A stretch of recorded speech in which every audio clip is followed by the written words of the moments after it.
Welcome to Comics Bazaar, the channel of comics commentary and arcana. This video features Jim Lee's WildCATs number 5, cover dated November 1993.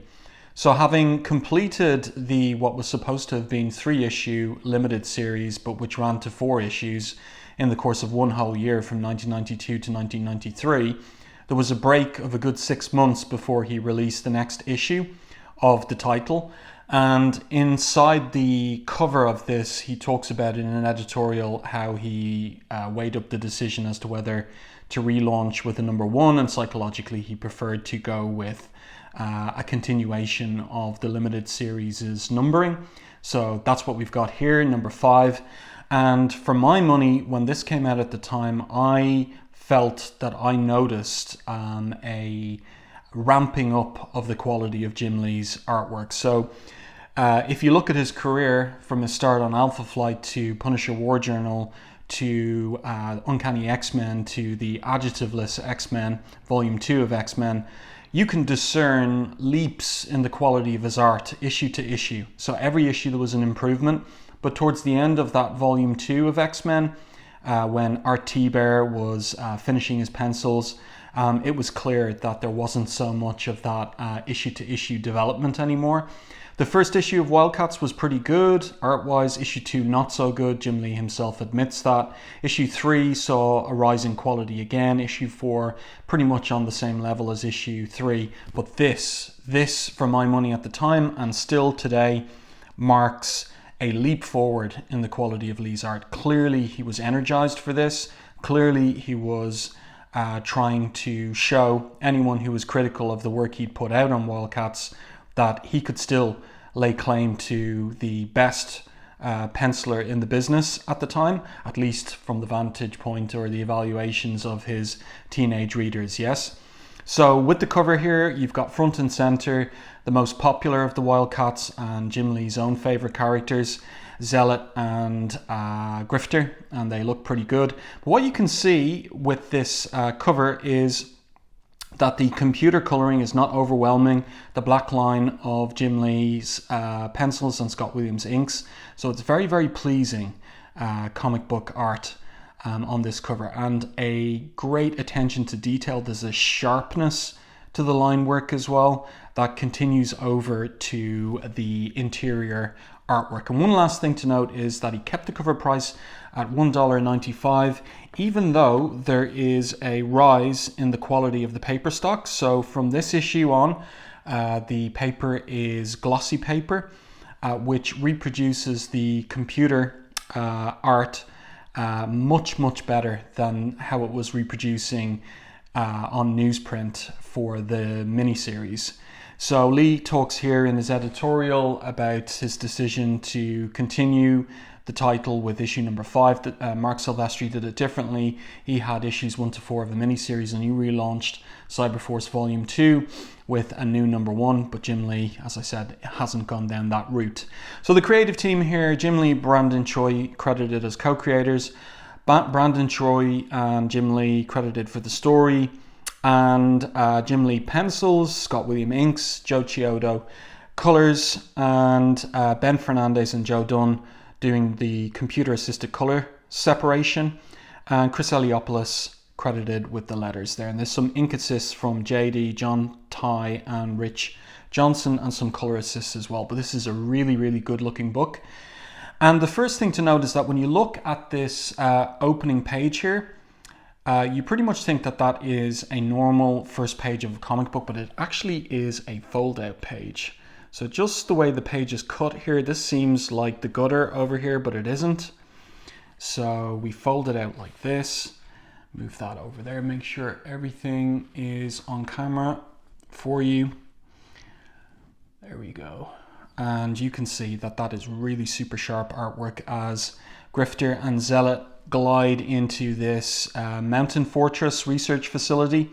And what we see in this issue is actually the team living up to their name, Covert Action Teams. So this is a covert mission that Grifter and Zealot are flying into this research facility, and Grifter decides to go with a dramatic entrance, blasting his way through the glass roof of the facility. So there are these characters inside that are revealed to be hunter-killer biosynthesized. So there's no actual humans in this facility, as it will turn out. But just fantastic artwork from the get-go. Interesting little device of the fold-out double-page spread here. And we're going to see something more spectacular than this throughout the issue. And here it comes. So this is our real splash page, and it is a gatefold 4-page splash. Something I don't think I'd ever seen in comics prior to this, and it is really, really cool stuff. This really lives up to the name of splash pages here. So just great command of anatomy here on Zealot, and I love the energy of her kick at these hunter-killer characters, and then just Grifter falling through the shattering glass and shooting at these guys as well. So I'm going to move the comic along here, so hopefully you can see to the end on camera there of the 4 pages. Yes, like that. So really, really, really cool. But we'll go back to the focus there on Zealot and Grifter. Really nice stuff. And again, if you look in high definition at this video, you can see the amount of detail and the care and attention given to the figures and the line work and the background details and the energy of the art. As I said a little earlier in this video, Jim Lee clearly looking to impress his readers with this issue, and did so in my case. So let me know what you think about his work on these pages in issue 5, and whether you too at the time, if you were a reader at the time, noticed an improvement from his work in the miniseries. So here we go, continuing with the story. A couple of these hunter killers make their escape, but Grifter is alert to it and shoots one of them from behind around his back. So that's pretty cool. Jim Lee talks in the editorial on the inside of the cover about how it takes him 4 to 5 issues to get comfortable with new characters, and in particular he talks about how it takes him that length of time to figure out their body language, how they move. So he's got particular ways now of drawing Grifter using his guns and moving around, and the same with Zealot too. And clearly these are his favourite characters, and so he's chosen in terms of the story to start off the story with these two, a heavy focus on them throughout this issue. Also, of course, a little redesign of Zealot's costume. One of the most salient features of the redesign is the decision to let her hair grow out a bit and give her that long ponytail, which makes for some fun for him as an artist, suggesting movement via the ponytail. So that's pretty cool. I always like these silhouetted figures that Jim Lee would do. And that's a pretty cool image there of one of these hunter killers getting shot in the back as he attempts to run away from Grifter. Also, you can see on these pages too how the computer coloring is just showing up so much better, so much crisper, and not fighting the artwork like it did in the miniseries when it was reproducing somewhat muddily on the newsprint. It just looks so much better here. Great anchor image here of Zealot throwing these blades mounted on the back of her costume after one of the other hunter killers who's trying to escape. Pretty dynamic artwork here by Jim Lee. And the way that these folded pages work, it just keeps you active as you're working your way and reading your way through the issue. Another great anchor image here of Zealot and Grifter about to turn the corner, and they're faced by these security droids in the facility who start blasting away at them. I love this image here. The spawning of blacks indicating the play of light from the blasting behind and then even in front of them. It looks really well. And so there is a door up ahead that's about to close. Zealot says to Grifter that he should dive through, which is what he does to continue the mission, and she's going to hold off the droids. And so he has to run a gauntlet here of Gatling guns his Gatling defense system. So he is somersaulting his way around the rounds that are firing at him. Nice DeLuca effect here from Jim Lee. And then he uses grenades to blast the Gatling guns off the walls. So quite an action-packed opening. And then he makes his way to the center of the research facility. He has got a code from some guy called Cyberjack, which works. He pops the door here, and just as he's saying he's got a bad feeling about things, behind him there comes this character who Grifter is surprised by, feels he should have sensed them coming, and so he's surprised by that. So who's this character here? He's allied with the Daemonites. In fact, it turns out he's possessed by a Daemonite, and so he's advancing their mission on Earth to destroy the Cherubim. And this is Grifter's response. So he pulls out both guns and lets the guy have it with both barrels. Dynamic, as I said. And this guy, it proves capable of throwing up a force field that deflects the rounds shot at him. And then we have this mysterious figure make her appearance, and she goes by the name Misery and is pretty deadly physically herself, and gives Grifter quite the kick to the jaw. I like this long vertical panel, this zoom in on the antagonist here, and he is talking about what's going on at the research facility. So he says that they're going to deal with Grifter's companion Zealot, and once they've distilled the DNA matrices from their dead bodies, that's Grifter and Zealot, we shall incorporate them into the BZ bodies. So these are these biosynthesized bodies that the hunter-killers are, to create invincible hosts for the Cabal. So the Cabal is this shadowy organization that is run by Hellespont, and that is determined to destroy the Cherubim and bring Daemonites to Earth to take over the planet. Okay, so here we've got this cool fight between Grifter and Misery.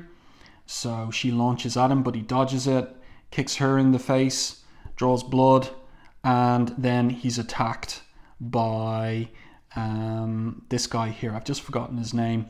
Heinrich somebody or other.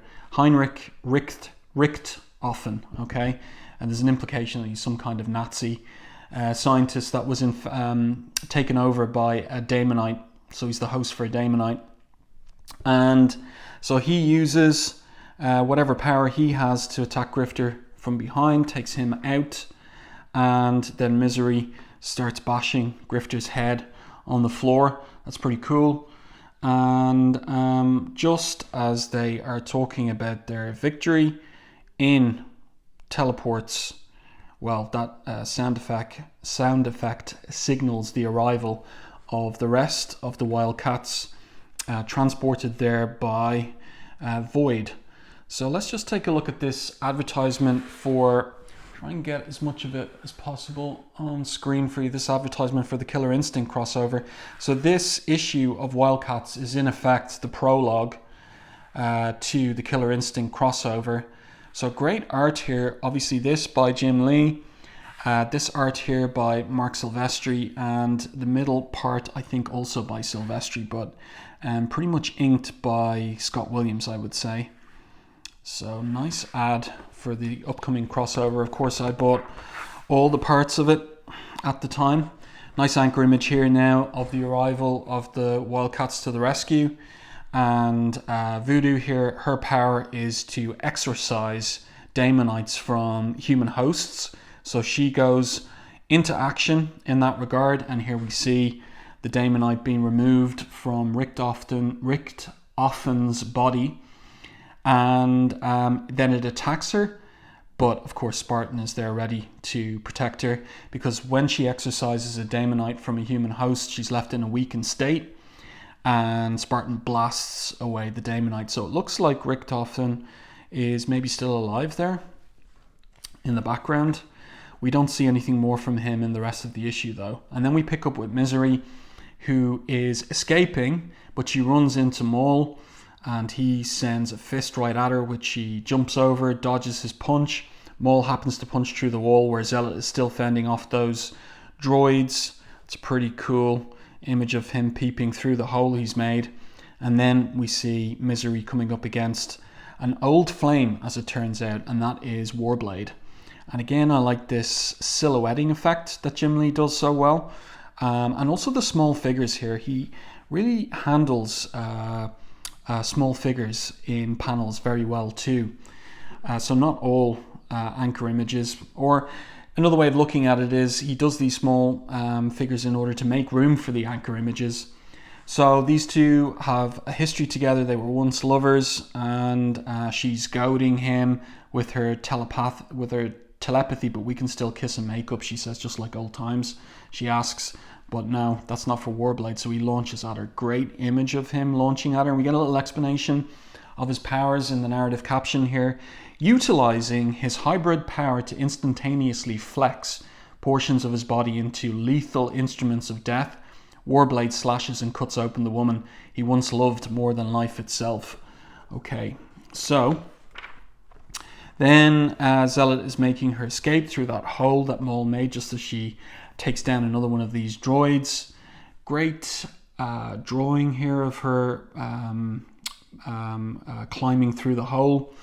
And now the team is getting ready to exit. But first of all, Hadrian, that Spartan, is using his abilities to connect with the computer system of the research facility and find out what was going on there. And I like this imagery of him hooking the wire into his eye and getting the data feed straight into his computer brain. So he says to Grifter, "We've got a problem.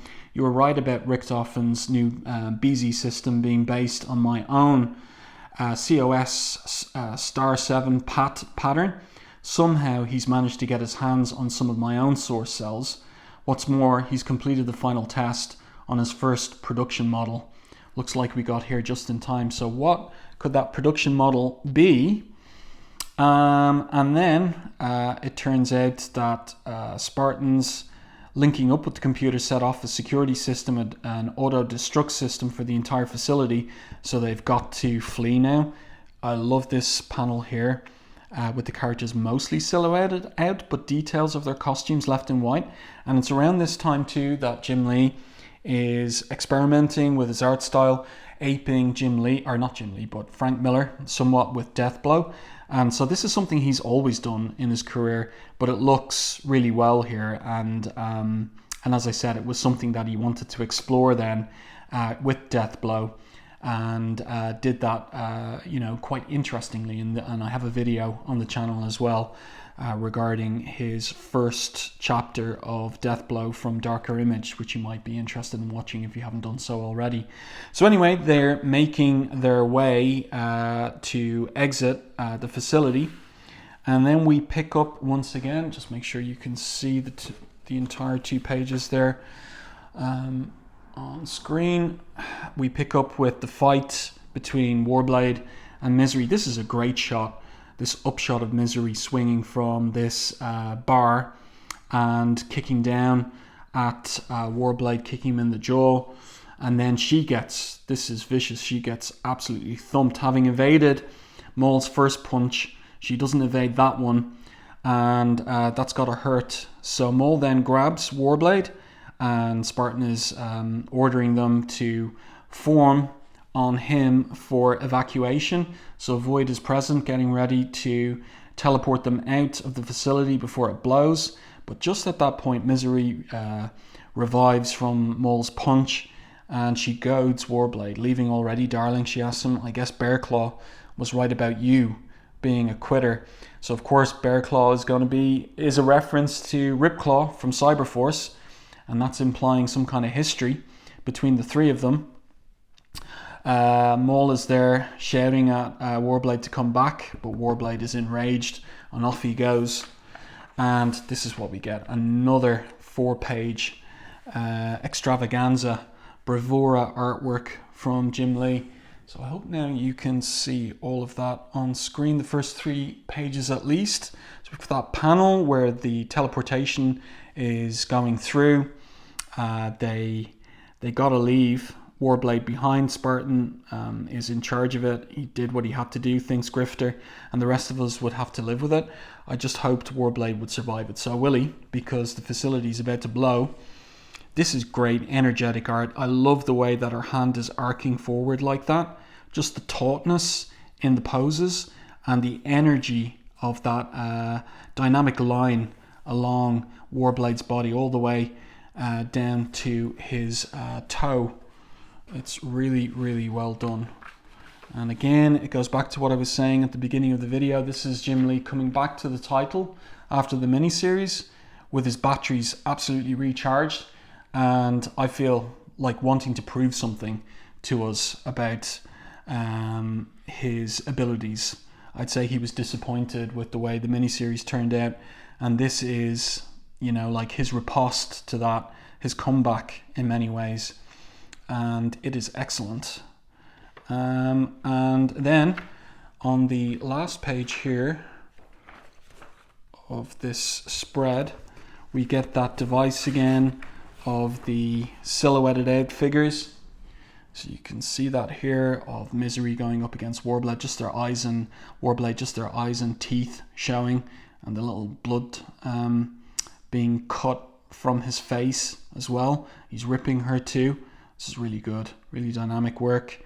And it looks like he's going to kill her, but just at that point, the facility explodes. So the WildCATs get out on their aircraft, they call it Merv. That's a nice little shot of Zealot there with her hand up against the glass, looking out towards the facility. There's one blast that rips the ceiling off, and then a second blast, and the entire mountaintop gets blown off. So everybody's stunned. Warblade there in silhouette, Zealot in silhouette, Voodoo saying no one could have survived that, and Grifter at the end just saying, Jake, that's Jacob Marlowe, ain't gonna like this, man. So there you go. Did Warblade survive or not? Of course he did. So I do hope that you enjoyed this review and commentary on WildCATs number 5. As I've said a few times, I feel here Jim Lee really felt he had something to prove, and he did indeed prove it with his art. It is sharp, it's crisp, it's dynamic. The computer coloring finally looks well and complements the art and doesn't overwhelm it. This is really great art. Whatever about the story, which is pretty conventional, pretty ho-hum, the art is excellent. Let me know what you think about the issue yourselves in the comments to this video. Please like the video on YouTube, and if you haven't done so already, subscribe to the channel and stay tuned for more content like this.